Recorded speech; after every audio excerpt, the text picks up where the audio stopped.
Hello students, education platform आपके अपने YouTube channel साफ स्मार्ट क्लासेस में आपका स्वागत है। और हम पढ़ रहे हैं प्रकाशिकी, जिसका लेक्चर नंबर 8 आपके सामने आ चुका है। लेक्चर नंबर 7 में हमने लेंस मेकर सूत्र को बहुत आसान, बहुत डीपली तरीके से पढ़ा, जो एक बेहद इंपॉर्टेंट टॉपिक था। और आज का टॉपिक होने वाला है, वो स्लाइड से पता चल जाता है हमें, वो क्या है आपका कांच स्लैब से अपवर्तन। ये इसको बोलते हैं ग्लास स्लैब से, कांच स्लैब से अपवर्तन है, ग्लास स्लैब से अपवर्तन। तो आज का इंपोर्टेंट टॉपिक होने वाला है। जैसे आपका लेंस मेकर सूत्र था, वैसे ही आपका एक होने वाला है आपको ग्लास स्लैब से। मैं इसका आपको क्वेश्चन दूंगा, किस टाइप से बोर्ड एग्जाम में क्वेश्चन मालूम किया जाता है ग्लास स्लैब से। और एक बात और, आपको पता नहीं हमारे प्रकाशिकी में 13 से 15 नंबर का आपका यूपी बोर्ड एग्जाम में आने ही वाला है। और आपको पता है यूपी बोर्ड एग्जाम की डेट शीट जारी हो चुकी है और बहुत जल्द आपका एग्जाम होने वाला है। तो अभी से तैयारी में लग जाइएगा, क्योंकि यही आपकी जो प्रकाशिकी आपके बोर्ड एग्जाम में बहुत अच्छे मार्क्स दिला सकती है। तो टाइम खराब नहीं करते हुए स्टार्ट कर दें अपना ग्लास स्लैब से अपवर्तन। एक हमारी ग्लास स्लैब है, ये हमारी ग्लास स्लैब है, ठीक है। ऊपर मान लीजिए वायु है, ये कांच, ग्लास मतलब कांच ही होता है, कांच। फिर नीचे फिर से क्या है, वायु है। इसका मतलब ऊपर विरल माध्यम है, ये सघन माध्यम है आपका, फिर से क्या है आपका विरल माध्यम। मैंने माना अपवर्तनांक वायु का N1 है, कांच का N2 है, फिर से क्या है N1 है। तो हम पढ़ने वाले हैं अपना, देखिए अपवर्तन कैसे होता है। अपवर्तन मैंने आपको पढ़ाया था, जब प्रकाश किरण, हमने पढ़ाया था जब प्रकाश किरण एक माध्यम से दूसरे माध्यम में जाती है तो वह अपना पथ बदलती है, अपने रास्ते से थोड़े विचलित हो जाती है। यदि विरल माध्यम सघन माध्यम में जाती है तो वह अभिलंब की ओर झुक जाती है, और अगर सघन माध्यम से विरल माध्यम में जाती है तो अभिलंब से दूर हट जाती है। बस ये इसके अंदर करने वाले हैं, और थोड़ा सा मैथमेटिक्स है और आपकी समझ में आ जाएगा। तो देखिएगा, मान लीजिए प्रकाश किरण आई, कलर चेंज कर लेते हैं। आपकी प्रकाश किरण आई और इस पॉइंट पर आकर टकरा गई। अब प्रकाश किरण अगर इस प्रकाश को डिस्टर्ब नहीं करता तो प्रकाश किरण हमारी सीधी इस तरीके से चली जाती है। प्रकाश किरण सीधी हमारी ये इस तरीके से चली जाती। लेकिन इस प्रकाश किरण को डिस्टर्ब किया है किसने, माध्यम ने, क्योंकि प्रकाश किरण विरल माध्यम से सघन माध्यम में प्रवेश कर रही है। तो जब प्रकाश किरण विरल माध्यम सघन माध्यम में जाती है तो वह अभिलंब की ओर झुक जाती है। तो इसलिए अभिलंब की ओर झुकेगी, तो अभिलंब चाहिए इस पॉइंट पे। तो मैंने माना अभिलंब, हमारा अभिलंब सीधा ही होता ना, ये हो गया हमारा अभिलंब। तो जब प्रकाश किरण आई हमारी, समझिएगा, देखिए प्रकाश किरण आई इस तरीके से आई, इसको जाना तो सीधा था लेकिन माध्यम चेंज हो गया। तो मैंने बताया जब प्रकाश किरण विरल माध्यम सघन माध्यम तो अभिलंब की ओर झुक जाती है, तो प्रकाश सीधी ना जाकर थोड़ी अभिलंब की ओर झुकेगी और यहां पहुंचेगी। अब इस पॉइंट पे अपवर्तन होगा हमारा, इस पॉइंट पे अभिलंब बना लेते हैं, इस पॉइंट पे भी अभिलंब बना लेते हैं, इस पॉइंट पे अभिलंब आ गया।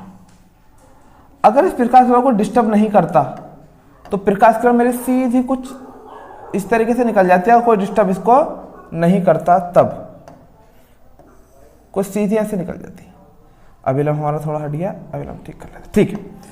प्रकाश किरण सीधी निकल जाती है, लेकिन प्रकाश किरण को फिर डिस्टर्ब हुई है, क्योंकि अब सघन से कहां जाएगी प्रकाश किरण हमारी, विरल में जाएगी। जब प्रकाश किरण सघन माध्यम से विरल में जाती है तो अभिलंब से दूर हट जाती है।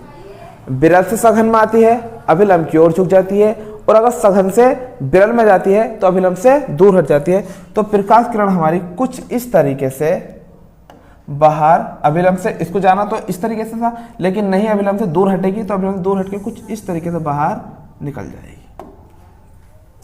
आने वाली किरणों कहते हैं हम आपतित किरण,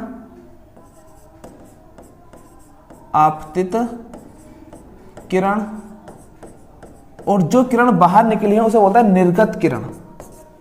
उसे क्या बोलते हैं हम, निर्गत किरण। आपतित किरण, निर्गत किरण। और ये हमारा कौन सा कोण होता है, आपतन कोण I, और ये होता है अपवर्तन कोण R। अब देखिए ये वाला कोण कितना होगा, देखो जेड बन रहा है, और जेड जब बनता है तो कौन सा कोण होता है हमारे एकांतर कोण। इस टाइप से अगर हमारा जेड बनता है तो ये कोण कहलाता है आप हमारे एकांतर कोण, और जितना कोण ये होता है उतना कोण ये होता है, दोनों बराबर होता है। अगर ये कोण मान लो 30 डिग्री है तो ये भी कितना होगा आपका 30 डिग्री, ये 45 है तो ये भी कितना होगा आपका 45, दोनों सेम सेम होते हैं, तो इसके अंदर तो कोई समझाने वाली बात है नहीं, ये आपको पता भी है। तो कोण कैसे आपका ये एकांतर कोण, तो ये कोण आर है तो ये भी कितना होगा आपका आर होगा। और फिर आर बाहर निकली है, इसे बोलेंगे निर्गत कोण ई, इसे क्या बोलेंगे निर्गत कोण ई। और डायग्राम बनकर आपका तैयार है, इनके नाम वो रख लेते हैं, हम नाम रख लेते हैं ए बी सी डी, सतह के नाम रख दिया हमने ए बी सी डी, तो समझ जाएगा इसको।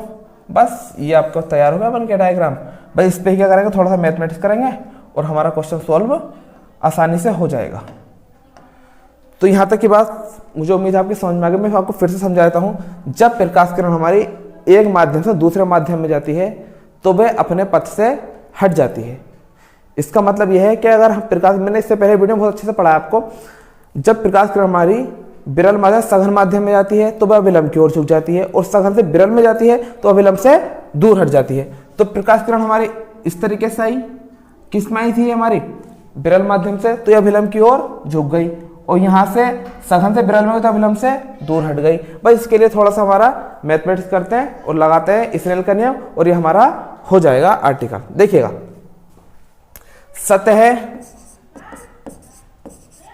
सतह ए बी पर, सतह या ए बी के लिए, सतह ए बी के लिए लगाते हैं स्नेल के नियम से, स्नेल के नियम से। इसका नियम क्या होता है, साइन आई बटे साइन आर बराबर एन। और मैंने बता रखा है जहां प्रकाश किरण जाती है वो पहला आता है, और जहां से आती है वाला माध्यम बाद में आता है। तो प्रकाश किरण किस में है, 2 में है, तो 2 आएगा पहले, और कहां से आई है प्रकाश किरण, माध्यम 1 से आई है तो 1 आएगा बाद में। फिर से जहां से प्रकाश किरण आती है, यह समझ लीजिए जहां प्रकाश किरण जाती है वो माध्यम आता है आपका पहले, और जहां से प्रकाश किरण आती है वो माध्यम आता है बाद में। ये तो मैंने बहुत बार आपको सिखा चुका हूं मैं आपके। तो हो जाएगा हमारा साइन आई बटे साइन आर बराबर, इसको लगता है n2 को n2 बटे n1 लिखते हैं। समीकरण नंबर हो गए हमारी ये 1।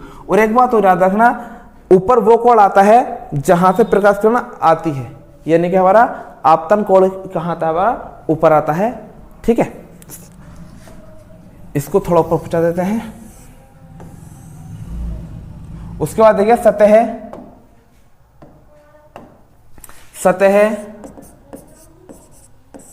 सीडी पर, सतह सीडी पर तो अपवर्तन हुआ है, वहां देखेंगे सतह सीडी पर अपवर्तन, यह सतह सीडी के लिए एक ही बात है, अपवर्तन। तो लगाएंगे इसके अंदर स्नेल के नियम से, स्नेल, गंदी बात, स्नेल के नियम से, स्नेल के नियम से। स्नेल का नियम फिर से क्या होता है, साइन आई बटे साइन आर बराबर एन। बहुत ज़्यादा दिक्कत कर रहा है आज, साइन आई बटे साइन आर बराबर एन। लेकिन देखिए जहां से प्रकाश किरण आ रही है, इस बार वो कोण कितना है, आर है, तो ये कोण आई ना हो कितना हो जाएगा, आर हो जाएगा। ये वाला कोण हमारा क्या हो जाएगा, आर। कंफ्यूज मत होना बिल्कुल भी, ये कोण कितना हो जाएगा हमारा, आर। और ये जहां से किरण निकलती है बाहर को, निर्गत कोण, वो बाहर जाती है, वो कोण नीचे आता है, तो कोण कितना है आपका, ई। इससे इस पॉइंट के लिए क्या है हमारा निर्गत कोण, ई। तो यह आ जाएगा साइन ई। और एन देखिए, एन कैसे रहेगा, मैंने फिर बताता हूं आपको, जहां प्रकाश किरण जाती है वो बाद में आता है। प्रकाश किरण जा कहां रही है, इस पे से आ तो 2 से रही है, जहां कर रही है 1 में, तो 1 आएगा आपका पहले और 2 आएगा हमारा बाद में, n1 2, ठीक है। तो हो जाएगा साइन आर बटे साइन ई। ये कैसे लिखा, जैसे हमारा n2 लिखा था, n2 बटे n1 लिखेगा n1 बटे n2। इसको ऐसे लिखा, या इसको पलट के लिख दो, तो साइन ई बटे साइन आर बराबर ये कैसे आएगा n2 बटे n1। इनको पलट दिया, समीकरण नंबर 2। इधर करता हूं, लिखूंगा समीकरण 1 व 2 से। देखो समीकरण 1 व 2 से ध्यान देखो, आप ध्यान दीजिए। समीकरण 1 में n2 बटे n1 है, समीकरण 2 में n2 बटे n1 है। तो समीकरण 1 व 2 से n2 बटे n1 के मान क्या कर दूंगा, बराबर कर दूंगा। याद लिखूंगा समीकरण, पूरा लिखा करो, समीकरण 1 व 2 से n2 बटे n1 के मान बराबर करने पर, तो यहां से कितना है, साइन आई बटे साइन आर, और यहां से कितना है, साइन ई बटे साइन आर। ठीक है, और आपका साइन आर से साइन आर कैंसिल, क्या बचा, साइन आई बराबर साइन ई। और अति सूक्ष्म कोणों के लिए पहले भी हमने क्या, अति सूक्ष्म कोणों के लिए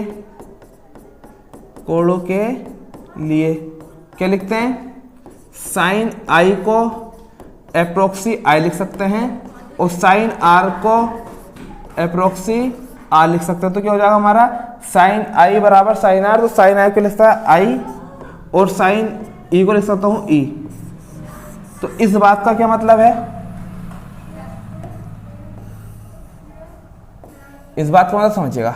देखिए इस बात का क्या मतलब है, ये क्या है, आई आपका आपतन कोण, आपतन कोण बराबर ई क्या आपका निर्गत कोण।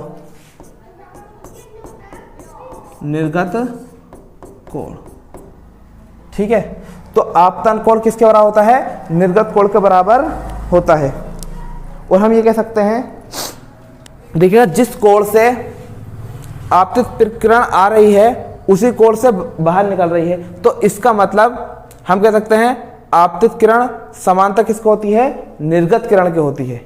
आपतित किरण समांतर किसको होती है, निर्गत किरण के। तो लिख देंगे, इसीलिए यह स्पष्ट है आपतित किरण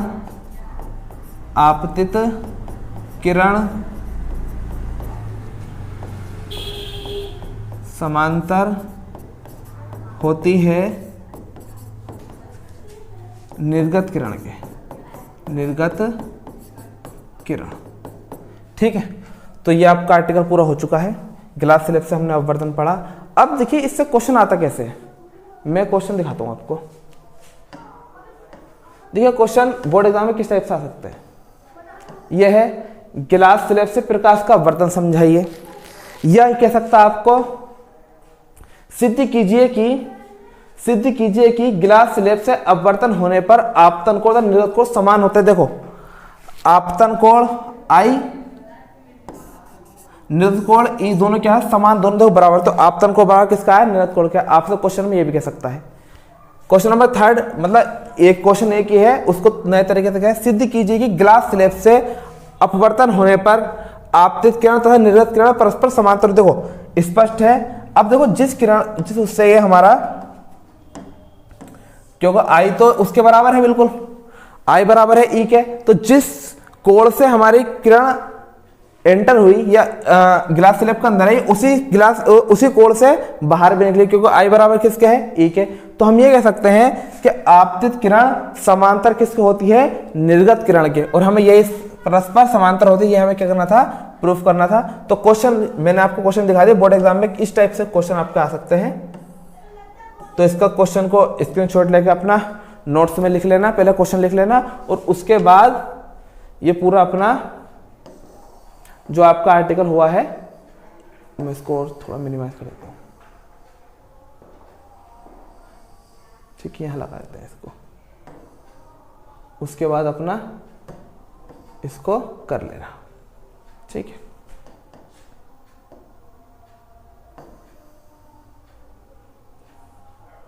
अब दिखाई देगा ठीक से। मैं और बड़ा कर देता हूँ इसको, क्वेश्चन को।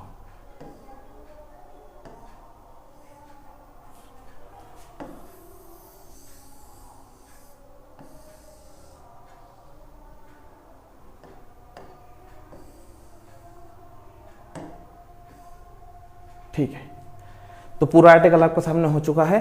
स्क्रीनशॉट ले लीजिए, पहले क्वेश्चन लिख लीजिएगा, बाद में इसका प्रूफ वगैरह कर लेना, डायग्राम बना लेना।